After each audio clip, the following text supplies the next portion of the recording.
Assalamualaikum warahmatullahi wabarakatuh. Salam sejahtera bagi kita semua.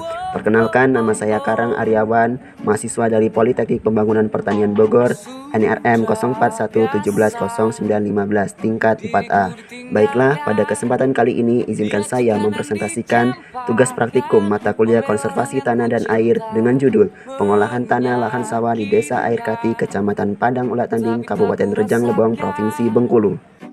Salah satu komoditas pertanian yang diusahakan oleh petani di Kecamatan Padang Ulat Tanding, Kabupaten Rejang Lebong, Provinsi Bengkulu adalah komoditas padi sawah sebanyak 4,3%. Dengan rata-rata jenis usaha padi sawah yang dijalankan adalah jenis padi sawah tada hujan. Menurut Molden tahun 2007, tingkat produktivitas pertanian lahan sawah tada hujan secara umum rendah dikarenakan kondisi tanah yang terdegradasi, tingginya evaporasi, kekeringan, banjir, dan minimnya manajemen air. Namun usaha pertanian sawah tada hujan memiliki potensi untuk lebih produktif dengan mengolah air dan kelembapan tanah lebih efektif. Di Kecamatan Padang Ulat Tanding, desa dengan penerapan padi sawah tada hujan tertinggi adalah Desa Air Kati dengan tingkat penerapan sebesar 100%.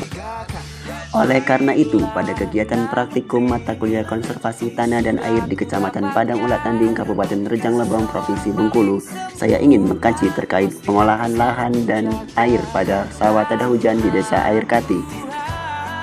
Berdasarkan hasil observasi dan wawancara langsung dengan salah satu pemilik lahan sawah tada hujan di Desa Air Kati, pengolahan lahan dan air yang diterapkan meliputi yang pertama, perbaikan pematang. Perbaikan pematang bertujuan untuk memperbaiki kerusakan pematang supaya air terdistribusi secara merata dan memudahkan pemeliharaan tanaman ke depannya. Perbaikan pematang ini meliputi sanitasi gulma dan penambahan bahan pematang. Perbaikan dilakukan dengan menggunakan perbaikan mekanis, yaitu menggunakan alat bantu berupa cangkul. Kedua adalah perbaikan saluran irigasi. Perbaikan saluran irigasi diperlukan agar air terdistribusi secara merata ke petakan-petakan sawah petani, agar proses inti pengolahan tanah berjalan optimal. Sama seperti sebelumnya, pengolahan tanah inti pada lahan sawah tada hujan di Desa Air Kati dilakukan secara mekanis, yaitu melalui pembajakan. Pembajakan tanah di Desa Air Kati terbagi menjadi dua tahap. Yang pertama, tahap pengolahan primer.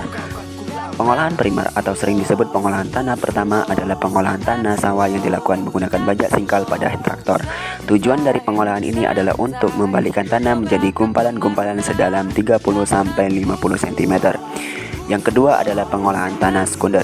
Pengolahan tanah sekunder atau pengolahan tanah kedua adalah pengolahan tanah kelanjutan dari pengolahan tanah primer. Pengolahan tanah tahap ini dilakukan menggunakan bajak rotari dan garu pada hand traktor. Tujuan pengolahan tanah tahap ini adalah untuk menggemburkan dan meratakan tanah supaya nantinya air terdistribusi secara merata. Didasarkan pada data tahun 2018, maka pengolahan tanah di Desa Air Kati termasuk ke dalam pengolahan tanah maksimum yang dicirikan dengan pengolahan tanah lebih dari satu kali dengan beberapa perlakuan konservasi spesifik lokasi seperti teras bangku.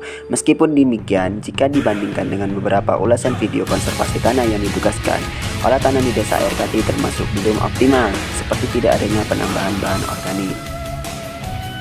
Sedangkan untuk biaya kebutuhan tenaga kerja pengolahan lahan sawah di Desa Air Kati setidaknya menghabiskan Rp900.000 dalam satu kali musim tanam. Demikianlah presentasi yang dapat saya sampaikan. Kurang lebih saya mohon maaf. Kepada Allah saya mohon ampun.